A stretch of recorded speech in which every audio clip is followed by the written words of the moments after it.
അകലം പാലിച്ചിട്ട് പോകട്ടോ.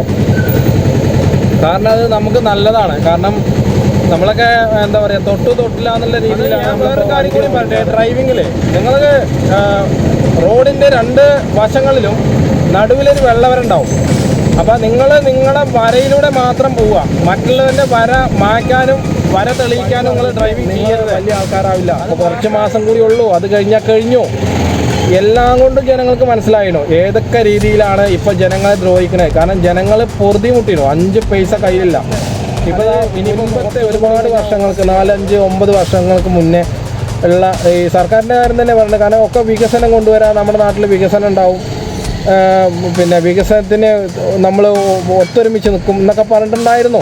ആര് പറഞ്ഞിട്ടുണ്ടായിരുന്നു എന്നൊക്കെ നിങ്ങൾ കണ്ടിട്ടുണ്ടാവും, അല്ലെങ്കിൽ കേട്ടിട്ടുണ്ടാവും. അപ്പോൾ ഇവർ അതിനെക്കുറിച്ചിട്ടൊന്നും ചർച്ചയില്ല.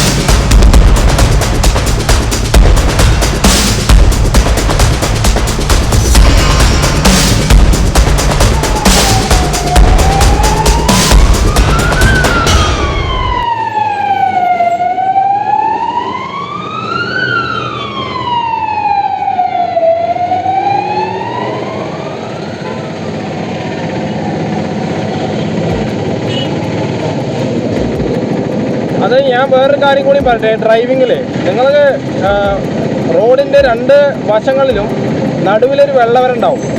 അപ്പോൾ നിങ്ങളുടെ വരയിലൂടെ മാത്രം പോവുക. മറ്റുള്ളവൻ്റെ വര മായ്ക്കാനും വര തെളിയിക്കാനും നിങ്ങൾ ഡ്രൈവിംഗ് ചെയ്യരുത്. അത് മാത്രമാണ് എനിക്ക് ഇപ്പോഴത്തെ ഒരു അവസ്ഥയിൽ പറയാനുള്ളത്. അപ്പോൾ റോഡിൽ നിങ്ങൾ ഒരിക്കലും ചെറ്റത്തരം ചെയ്യാൻ നിൽക്കരുത്, അത് വലിയൊരു അപകടമാണ്. പിന്നെ അവിടെ അടിപിടിയൊക്കെ ഉണ്ടാവും, ചിലപ്പോൾ അങ്ങോട്ടും ഇങ്ങോട്ടുമൊക്കെ തല്ലും കുത്തും ഒക്കെ കിട്ടും. എൻ്റെ അമ്മേ, അപ്പോൾ നമുക്ക് കാര്യങ്ങളൊന്നും പറയാൻ പറ്റും.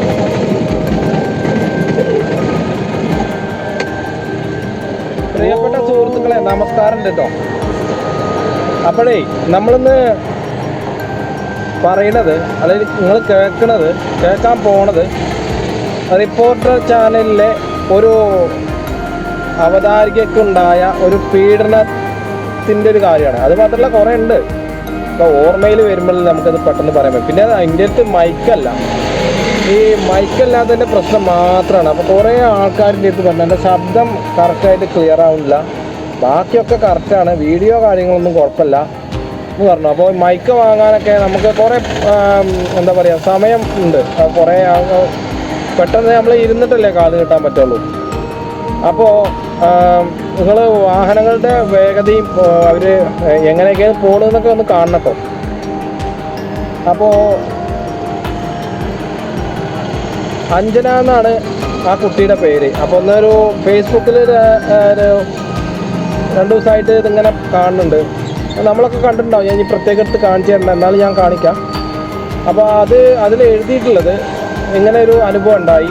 സ്വന്തം സുഹൃത്താണെന്ന് ധരിച്ചിരുന്ന, അല്ലെങ്കിൽ വിശ്വസിച്ചിരുന്ന ഒരാളിൽ നിന്നാണ് അങ്ങനത്തെ ഒരു അവസ്ഥ ഉണ്ടായത് എന്നാണ് പറഞ്ഞത്. അപ്പോൾ ശരിക്കും പറഞ്ഞാൽ അതിൻ്റെ ഒരു നെട്ടലിൽ നിന്ന് മാറിയിട്ടില്ല, സ്വയം അങ്ങോട്ട് മാറാൻ കഴിഞ്ഞിട്ടില്ല എന്നാണ് പറയുന്നത്. അപ്പോൾ ശരിക്കും പറഞ്ഞാൽ ഇവരത് ചർച്ച ചെയ്യുന്നില്ല, അതിനെക്കുറിച്ചിട്ട് ഇവരൊരു ചർച്ചയും കാര്യങ്ങളൊന്നും നടക്കുന്നില്ല. അപ്പോൾ നടക്കണം എന്തൊക്കെയാണ്, മെയിനായിട്ട് അന്തിച്ചർച്ചകൾ മാത്രമാണ്. അന്തിച്ചർച്ച എന്ന് പറഞ്ഞു കഴിഞ്ഞാൽ രാത്രിയിൽ ഈ ചർച്ചയ്ക്ക് വിളിക്കുന്ന ആൾക്കാരെന്താ ചെയ്യുക, നല്ല അടിപൊളി 2 പെഗ് അല്ല 3 പെഗ് ഇട്ടിട്ടുണ്ട് വരും. എന്നിട്ട് ഇവർ വായി തോന്നി ഇതൊക്കെയാണ് വിളിച്ചു പറയും, ഇല്ലാത്തതുള്ളതൊക്കെയാണ് പറയും. അപ്പോൾ പിന്നെ ഇത് അവതാരകർ പിന്നെ ഇതൊക്കെ ചോദ്യങ്ങൾ ഒന്നുകിൽ ഇവരെ കമ്പ്യൂട്ടറിലുണ്ടാവും, എന്തൊക്കെ രീതിയിൽ ചോദിക്കണം, ഏതൊക്കെ രീതിയിൽ ഇവരെ ചോദിച്ച് നിർത്തണം എന്നുള്ളതൊക്കെ.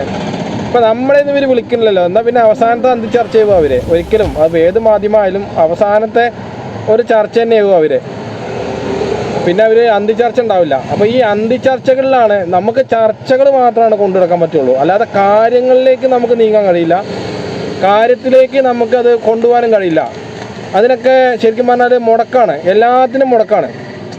അപ്പോൾ ഞാൻ ഇന്നലെ പറഞ്ഞ പോലെ, അതായത് നമ്മൾ ഇന്നലെ കണ്ട പോലെ, അല്ലെങ്കിൽ കഴിഞ്ഞ വർഷത്തെ അല്ലെങ്കിൽ മുൻപത്തെ ഒരുപാട് വർഷങ്ങൾക്ക് 4, 5, 9 വർഷങ്ങൾക്ക് മുന്നേ ഉള്ള ഈ സർക്കാരിൻ്റെ കാര്യം തന്നെ പറയുന്നത്. കാരണം ഒക്കെ വികസനം കൊണ്ടുവരാൻ, നമ്മുടെ നാട്ടിൽ വികസനം ഉണ്ടാവും, പിന്നെ വികസനത്തിന് നമ്മൾ ഒത്തൊരുമിച്ച് നിൽക്കും എന്നൊക്കെ പറഞ്ഞിട്ടുണ്ടായിരുന്നു. ആര് പറഞ്ഞിട്ടുണ്ടായിരുന്നു എന്നൊക്കെ നിങ്ങൾ കണ്ടിട്ടുണ്ടാവും, അല്ലെങ്കിൽ കേട്ടിട്ടുണ്ടാവും. അപ്പോൾ ഇവർ അതിനെക്കുറിച്ചിട്ടൊന്നും ചർച്ച ചെയ്യില്ല. ഇപ്പോൾ ആദ്യം രാഹുൽ മാങ്കൂട്ടത്തിൻ്റെ കാര്യത്തിലായിരുന്നു ഇവർക്ക് ഭയങ്കര ഇത്. രാഹുൽ മാങ്കൂട്ടം ഒരു റിനി എന്ന് പറഞ്ഞ ഒരു പെണ്ണിനെ പീഡിപ്പിച്ചു, അതേപോലെ മറ്റുള്ള പെണ്ണുങ്ങളെ പീഡിപ്പിച്ചു. തെളിവില്ല കേട്ടോ, കേസില്ല, ഒരു FIR ഇല്ല. അതിനെതിരെ ഇവർ പോലീസിനും കൂടി അറിയില്ല. ശരിക്കും പറഞ്ഞാൽ പോലീസും കൂടി കേസ് എടുത്തിട്ടില്ല. അത് കൂടുതൽ ആഘോഷിച്ചത് ആരാണ്?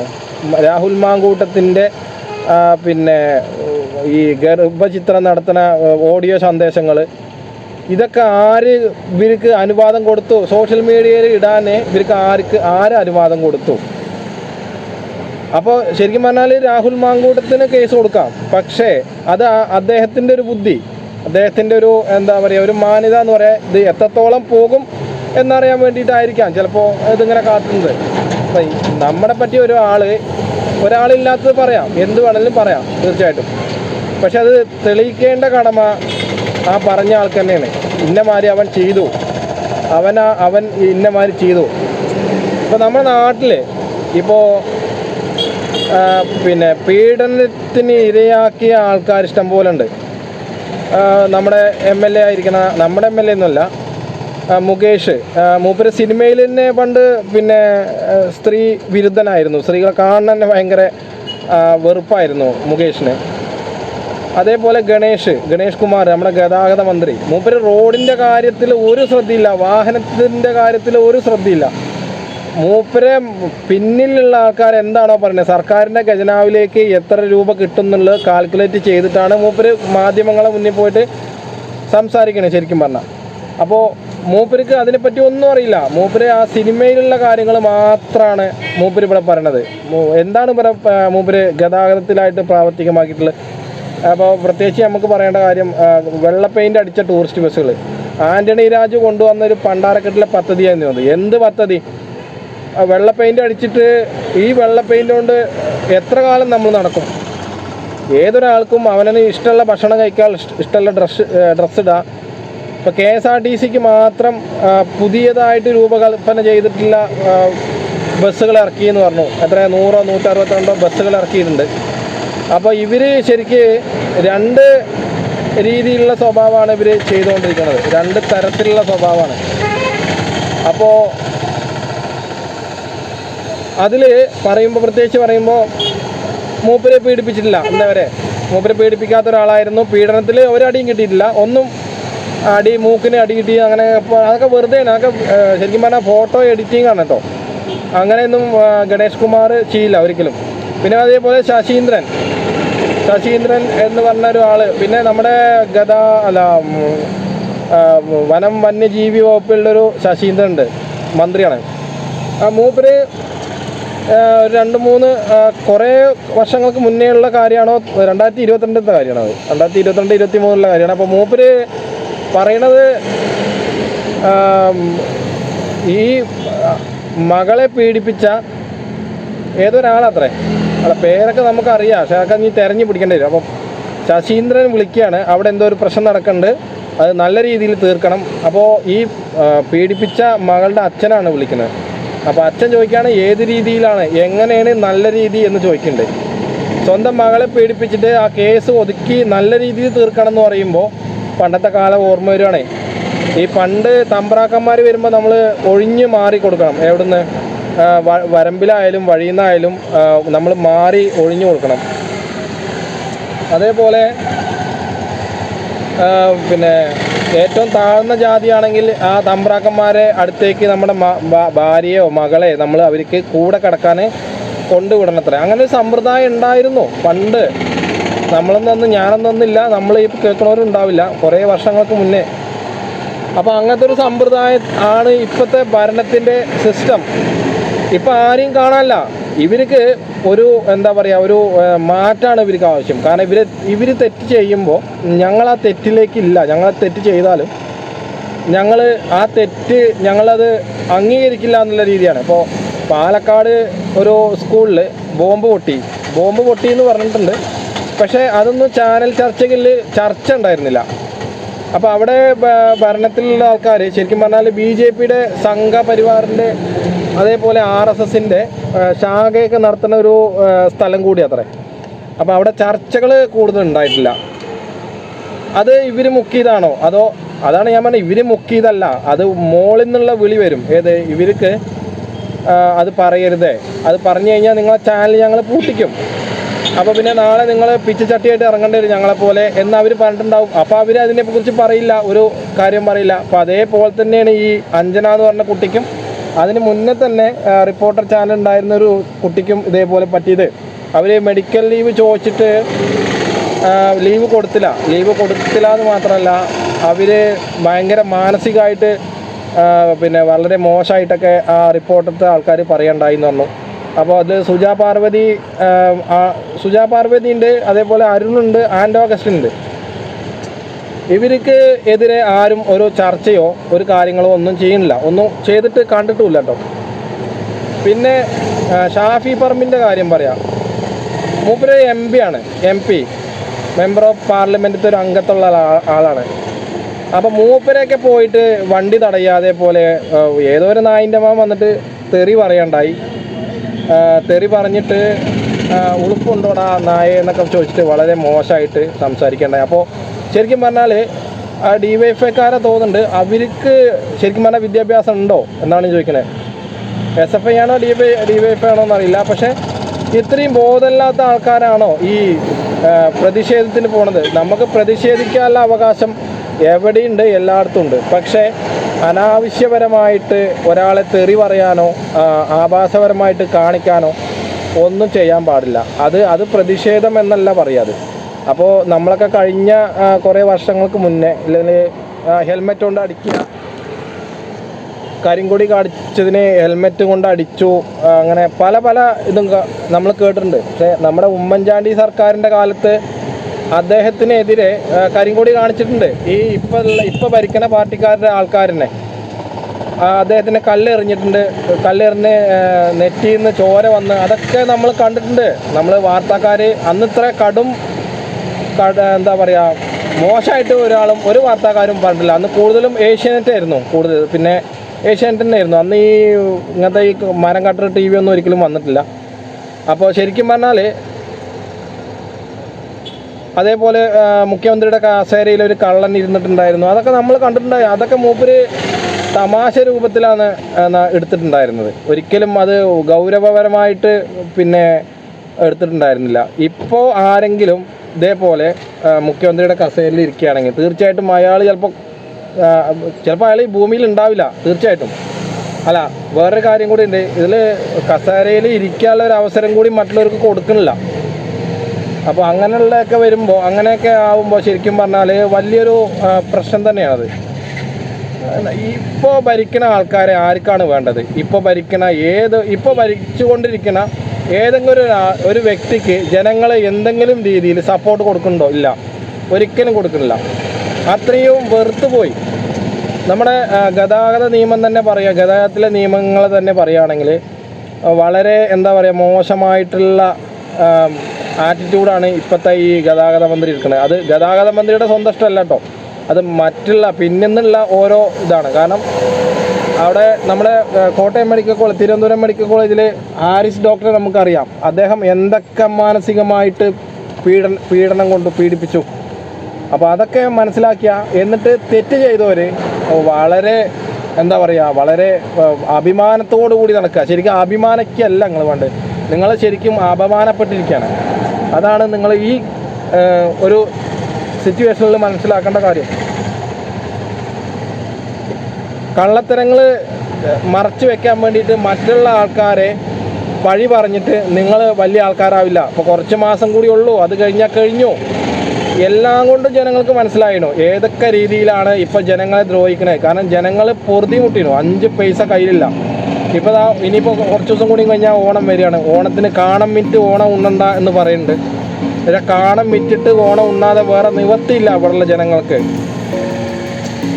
പൈസക്കാർക്കാണെങ്കിലും സാധാരണക്കാർക്കാണെങ്കിലും അവർക്ക് അതിൻ്റേതായ ഒരു എന്താ പറയുക ഒരു വ്യത്യാസമുണ്ട്. സർക്കാരിൻ്റെ ആൾക്കാർക്ക് ഒരു പ്രശ്നമല്ല. എന്തെങ്കിലും ഒരു ബുദ്ധിമുട്ട് ഇന്നേവരെ ഇവർക്ക് വന്നിട്ടുണ്ടോ എന്നാണ് ഞാൻ ചിന്തിക്കുന്നത്. ഒരു ബുദ്ധിമുട്ടും ഇന്നേരെ വന്നിട്ടില്ല. അപ്പോൾ ഇതിൽ ഞാൻ പ്രത്യേകം എടുത്ത് പറയേണ്ട കാര്യം എന്താ വെച്ച് കഴിഞ്ഞാൽ ഈ ഇപ്പോഴുള്ള സിസ്റ്റം, അതായത് ഇപ്പോൾ കുറേ എന്താ പറയുക ഒരു കപ്പലുണ്ട്. ഈ കപ്പൽ ആടി ഉലയുകയില്ല സാർ എന്ന് പറഞ്ഞൊരു എന്താ പറയുക ആരോഗ്യമന്ത്രി പറയണ്ടായി. ശരിക്കും ആരോഗ്യമന്ത്രി നല്ല പറയേണ്ടത്. കാരണം ഇപ്പോൾ ആ ഇപ്പോൾ ഈ വാർത്താ ചാനലൊന്നും അവർ വരുന്നില്ല. കാരണം അവരൊക്കെ വലിയ ആൾക്കാരായി പോയി സത്യം പറഞ്ഞാൽ. അപ്പോൾ കപ്പലിപ്പോൾ ഭയങ്കര ആടി ഒളിഞ്ഞുകൊണ്ടിരിക്കുകയാണ്. ഈ ആടി ഒലയാനുള്ള കാരണം നിങ്ങൾ തന്നെയാണ് ഉണ്ടാക്കിയത്. കാരണം ഒരു FIR-ഓ ഒരു കേസോ നിലനിൽക്കാത്ത സാഹചര്യത്തിൽ ഒരാളെ മാത്രം ഇങ്ങനെ ക്രൂശിച്ചുകൊണ്ട് നിങ്ങൾ മാത്രമാണ് ശരിയെന്ന് പറഞ്ഞതിൽ ഒരർത്ഥവും ഈ കേരളത്തിലെ ജനങ്ങൾക്ക് മനസ്സിലാക്കേണ്ട കാര്യമില്ല. അപ്പോൾ ആരാണ് തെറ്റുകാർ, ആരായിരിക്കും തെറ്റുകാർ എന്നൊക്കെ ചിന്തിക്കാനുള്ള ഒരു കഴിവ് ഇപ്പോഴുള്ള കേരളത്തിലെ ജനങ്ങൾക്ക് ഏകദേശം മനസ്സിലായി തുടങ്ങി. അപ്പോൾ ഇനി നിങ്ങൾ അധികം നാടകം കൊണ്ട്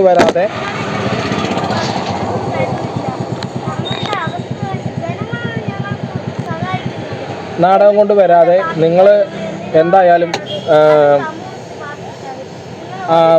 ജനങ്ങൾക്ക് നല്ല സന്തോഷപരമായിട്ടുള്ള കാര്യങ്ങൾ വരുത്താൻ വേണ്ടിയിട്ട് ആൾക്കാർ ഇപ്പോഴും ഉണ്ട്. അപ്പോൾ അവരെയൊക്കെ നിങ്ങൾ ഒഴിവാക്കി മാറ്റി നിർത്തിയേക്കാണ്. അപ്പോൾ ഞാൻ പ്രത്യേകം ഒന്ന് എടുത്തു പറയട്ടെ. ഇതിപ്പോൾ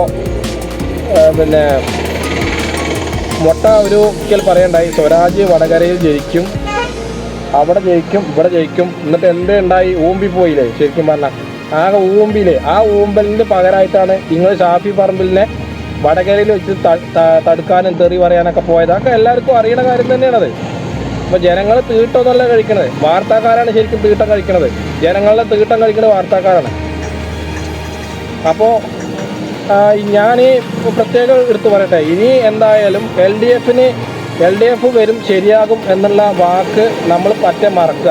കാരണം LDF വരുമ്പോൾ KPSC ലളിതനെ കൊണ്ടും ഇന്നസെൻറ്റിനെ കൊണ്ടും ഒരു പരസ്യം ചെയ്യിപ്പിക്കേണ്ടായി. അത് നമ്മൾ ഒക്കെ അറിഞ്ഞിട്ടുണ്ടായിരിക്കാം തീർച്ചയായിട്ടും. എങ്ങനെയെങ്കിലും പോകണമെന്ന് വെച്ചല്ലേ. അപ്പോൾ ആദ്യം അവർ നുണ പറഞ്ഞിട്ട് ജനങ്ങളുടെ മുന്നിലേക്ക് വന്നിട്ടാണ് ഇവർ എന്ത് ചെയ്യുന്നത്? ഭരണത്തിൽ കയറിയത്. എന്നിട്ടിപ്പോൾ മുക്കിന് മൂലയിലും മദ്യ ഷാപ്പുകളാണ്. ഈ മദ്യം മാത്രം മതിയോ കേരളത്തിലെ ജനങ്ങൾക്ക്? സ്കൂളിൻ്റെ അവിടെ പോയ മദ്യഷാപ്പ്, ഇപ്പോൾ മദ്യഷാപ്പ് കൊണ്ട് ഇപ്പോൾ എവിടെയും നടക്കാൻ വയ്യ. ജനങ്ങൾക്ക് ഒരു ജോലി ഇല്ലാതെ ഈ രാവിലെ തൊട്ട് വൈകുന്നേരം വരെ മദ്യം കുടിക്കേണ്ട പണി. പിന്നെ അത് മാത്രമല്ല, ഇപ്പോൾ പുതിയൊരു സമ്പ്രദായം കൂടിയും കൊണ്ടുവന്നിട്ടുണ്ട് MP രാജേഷ്. അതായത് മദ്യം നമ്മൾ ബീവറേജ് ഔട്ട്ലെറ്റിൽ നിന്ന് വാങ്ങിയിട്ട് അതവിടെ തിരിച്ചു കൊണ്ടുപോയി കൊടുത്താൽ പൈസ കിട്ടും ഇത്രേ. അപ്പോൾ ഈ ജനങ്ങൾക്ക് ജോലി വേണ്ടേ? ഈ ജോലി ഇല്ലാതെ ഈ മദ്യം മാത്രം കുടിച്ച് നടന്നാൽ മതിയോ ഈ ജനങ്ങൾ? ഇപ്പോൾ എത്രയോ ചെറുപ്പക്കാർ ജോലി ഇല്ലാതെ നട്ടം തിരിഞ്ഞ് നടക്കണം. ഇതൊന്നും സർക്കാർ കാണുന്നില്ലേ? പിന്നെ ഇവരെന്തിനാണ് ഈ വോട്ട് ചെയ്തിട്ട് നിങ്ങളെ ജയിപ്പിച്ചത്? നിങ്ങൾ വരുമ്പോൾ ഭരണത്തിലേക്ക് വരുമ്പോൾ നിങ്ങൾ ഒരുപാട് സത്യപ്രതിജ്ഞ ചെയ്തിട്ടുണ്ടായിരുന്നു. ഒരു മണ്ണാങ്കട്ടി ഇംഗ്ലീഷ് ചെയ്യാൻ കഴിയില്ല എന്ന് ഇപ്പോഴാണ് മനസ്സിലായി. അപ്പോൾ മോഹൻലാൽ ശ്രീനിവാസൻ്റെ ഒരു ഡയലോഗ് പറയുന്നുണ്ട്, നിന്നെ കൊണ്ട് ഇതിനൊന്നും പറ്റത്തില്ല വിജയാന്ന്. അതിപ്പോൾ അങ്ങനെയല്ല, പക്ഷേ ആ വിജയനെ കൊണ്ട് ഒന്നിനും കഴിയില്ല, ഒന്നിനും. അപ്പോൾ എനിക്ക് പറയാനുള്ളതൊക്കെ പറഞ്ഞു. ഇനി എന്തായാലും നമുക്ക് വിഷയങ്ങൾ നാളെയും മറ്റന്നൊക്കെ ഇങ്ങനെ വന്നുകൊണ്ടേയിരിക്കും കേട്ടോ. പുതിയതായിട്ട് ഒന്നും പഴയതാവില്ല, ഒക്കെ പുതിയ വിഷയങ്ങളായിരിക്കും തീർച്ചയായിട്ടും. അപ്പോൾ എന്തായാലും നമുക്ക് കാണാം. പിന്നെ ഈ രാത്രി യാത്രയിൽ നമ്മൾ പ്രത്യേകം ശ്രദ്ധിക്കേണ്ടത്, നമ്മൾ ഏതൊരു വാഹനത്തിൻ്റെ പുറകിൽ പോവുകയാണെങ്കിൽ ഒരു അകലം പാലിച്ചിട്ട് പോകട്ടോ. കാരണം അത് നമുക്ക് നല്ലതാണ്. കാരണം നമ്മളൊക്കെ എന്താ പറയുക, തൊട്ടില്ല എന്നുള്ള രീതിയിലാണ് നമ്മളിപ്പോൾ വണ്ടി ഓടിക്കാറ്. വേണമെങ്കിൽ മുട്ടട്ടെ, വേണമെങ്കിൽ രക്ഷിക്കട്ടെ എന്നുള്ള രീതിയിൽ. അപ്പോൾ ഇവിടെ ശ്രദ്ധിക്കേണ്ട കാര്യം എന്താ വെച്ച് കഴിഞ്ഞാൽ, ബ്രേക്ക് ലൈറ്റ് ചവിട്ടുമ്പോൾ നമുക്ക് കാണാൻ പറ്റില്ല അടുത്ത് നിന്നാൽ. അതേപോലെ ഇൻഡിക്കേറ്റർ അവർ സൈഡിലേക്ക് തിരിയുമ്പോൾ നമുക്കത് കാണാൻ കഴിയില്ല. അപ്പോൾ അങ്ങനെയൊക്കെ ആകുമ്പോഴാണ് ശരിക്കും ഈ അടിപിടി ഉണ്ടാവുന്നത്. അപ്പോൾ അതുകൊണ്ട് വാഹനത്തിൽ നിന്ന് മാത്രമല്ല, നമ്മൾ ഏതൊരാളിൽ നിന്നും കുറച്ച് അകലം പാലിക്കുന്നത് നല്ലതാണ്. അതില്ലെങ്കിൽ നമുക്ക് ഭയങ്കര വലിയ പ്രയാസമാവും തീർച്ചയായിട്ടും.